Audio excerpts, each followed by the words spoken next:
सृष्टि coaching YouTube channel आप तमाम छात्रों का स्वागत करता है और इस यूट्यूब चैनल को आप तमाम छात्रों का सहयोग लगातार मिल रहा है और आगे भी मिलता रहेगा, ऐसा हम आपसे उम्मीद विश्वास करते हैं।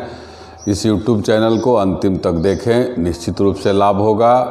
आज हम लोग वेद से जुड़ा हुआ विभिन्न परीक्षाओं में आने वाले प्रश्नों का चर्चा करेंगे, वेद से जुड़ा हुआ। तो अब हम लोग शुरू करते हैं जो बराबर परीक्षा में आता है। पहला क्वेश्चन कि वेद का अर्थ क्या होता है। वेद का अर्थ ज्ञान होता है। वेद का लेखक क्या है, कौन है? तो वेद का लेखक वेद व्यास है। एकदम प्रश्न के रूप में आपको याद मैं करवा रहा हूँ, आप थोड़ा सा मेहनत करिए, ध्यान दीजिए, आपको याद होगा। वेद को कई नामों से भी जानते हैं। वेद को अपौरुषेय, सीधा क्वेश्चन आता है कि वह ग्रंथ जिसका ईश्वर ने रचना किया है वह कौन है? तो वह वेद है, इसीलिए इसको अपौरुषेय कहते हैं। नित्य, जो समाप्त नहीं होता है, नित्य। फिर ग्रंथ के रूप में है, इसको संहिता कहते हैं। और काव्य शैली, काव्य रचना क्या है? छंद। तो वेद को अपौरुषेय, नित्य, संहिता और छंदस भी कहा जाता है। लेखक आपने देख लिया, वेद का अर्थ देख लिया। क्योंकि वेद विद धातु से जो है बनता है, विद धातु से। वेद का संख्या 4 है, वेद का संख्या 4 है। अब एक करके हम लोग शुरू करते हैं। ऋग्वेद, ऋग्वेद से जुड़ा हुआ प्रश्न आप याद करिए। पहला क्वेश्चन, सबसे पुराना वेद कौन है? तो सबसे पुराना वेद ऋग्वेद है। ऋग्वेद में मंडलों का संख्या 10 है, 10 मंडल, मतलब 10 टॉपिक है। और इन 10 मंडलों में सबसे पुराना जो है दूसरा से 7वां है। और इन पुराने मंडल को वंश मंडल या खंड मंडल कहा जाता है। क्या कहा जाता है पुराने मंडल को? वंश मंडल या खंड मंडल। और सबसे नया मंडल कौन है? सबसे नया मंडल 10वां मंडल है। तीसरा मंडल से पता चलता है गायत्री मंत्र का। 7वां मंडल से दासराग्य युद्ध का। 9वां मंडल से सोम देवता का। और 10वां मंडल से शूद्र का जानकारी मिलता है। गायत्री मंत्र का लेखक आता रहता है। गायत्री मंत्र का लेखक विश्वामित्र हैं। और गायत्री मंत्र में किस देवता का पूजा किया गया?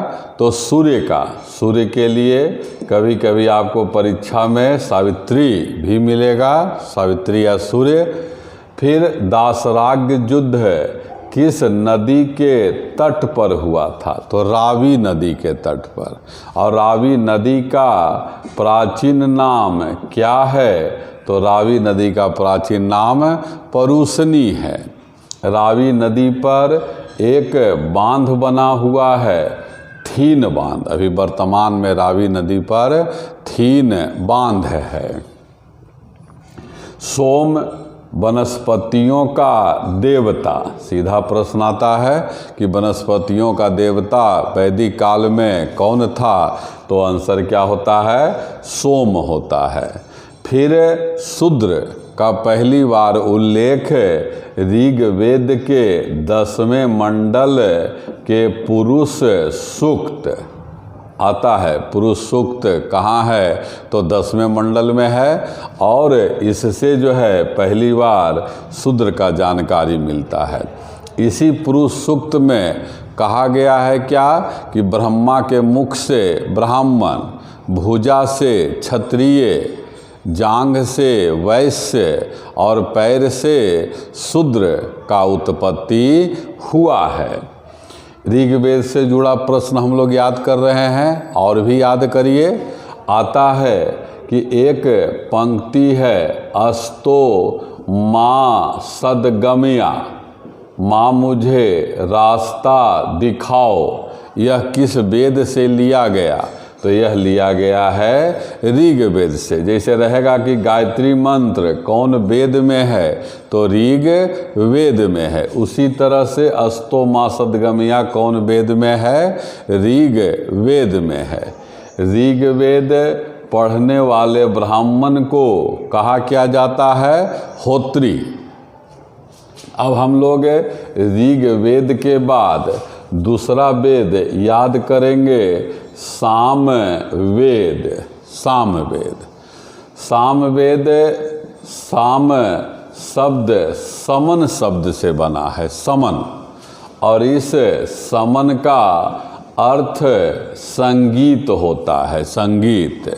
सीधा आपको क्वेश्चन मिलेगा कि भारतीय संगीत का जानकारी या प्रारंभ किस वेद से हुआ है? तो आंसर होता है सामवेद से। भारतीय संगीत के जगह पर यह भी रह सकता है, सा रे ग म प ध नि सा। यह जो 7 सुर है, इसका प्रारंभ, इसका उत्पत्ति कौन वेद से हुआ है? सामवेद से।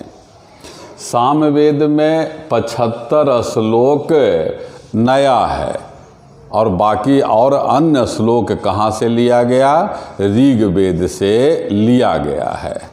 सामवेद पढ़ने वाले ब्राह्मण को कहा जाता है उद्गाता। सामवेद पढ़ने वाले ब्राह्मण को उद्गाता कहा जाता है।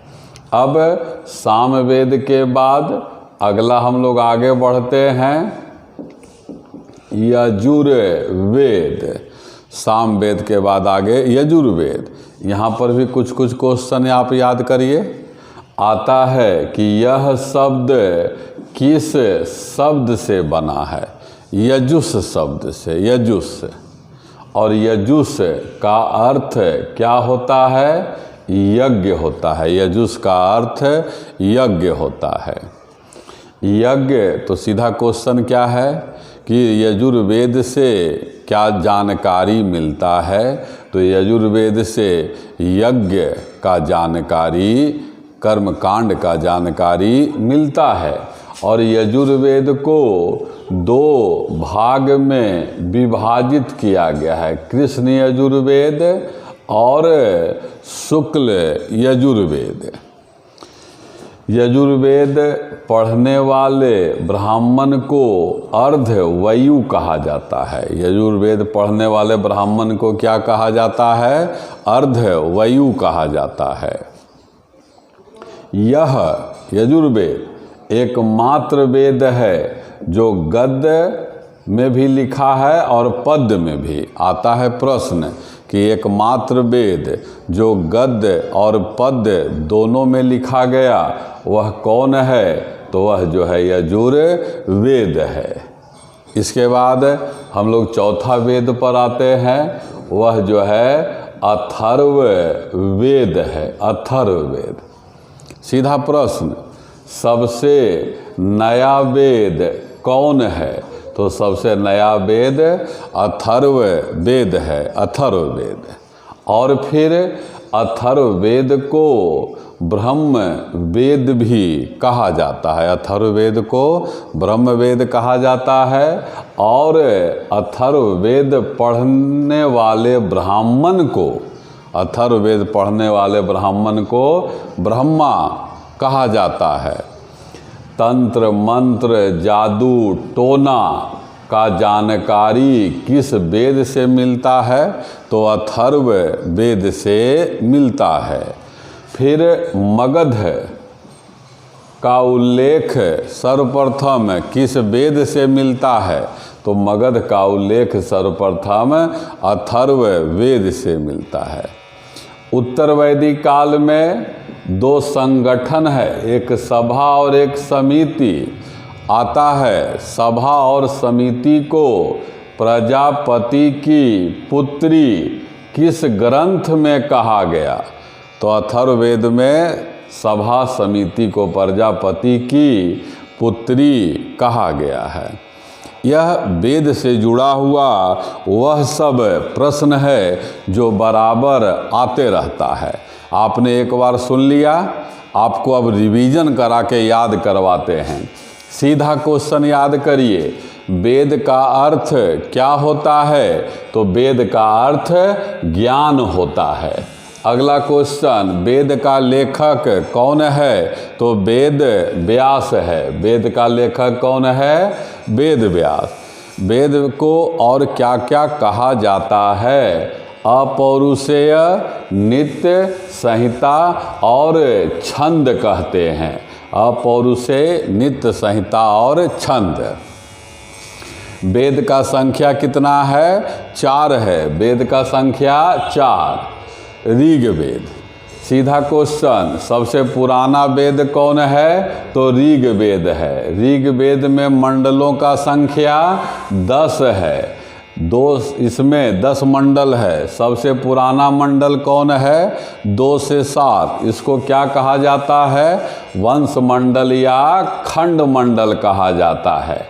तीसरा मंडल से गायत्री मंत्र, 7वां मंडल से दासराग्य युद्ध, 9वां मंडल से सोम देवता और 10वां मंडल से शूद्र का जानकारी मिलता है। गायत्री मंत्र का लेखक कौन है? विश्वामित्र। गायत्री मंत्र में किस देवता का पूजा है? तो सूर्य और सावित्री का पूजा है। दासराग्य युद्ध किसके बीच हुआ था? तो आर्य और अनार्य के मध्य। और किस नदी के तट पर? रावी नदी के तट पर हुआ था। और रावी का प्राचीन नाम क्या है? परूशनी। रावी का प्राचीन नाम परूशनी। और रावी नदी पर अभी कौन बांध है? थीन बांध है। सोम क्या चीज का देवता है? वनस्पतियों का।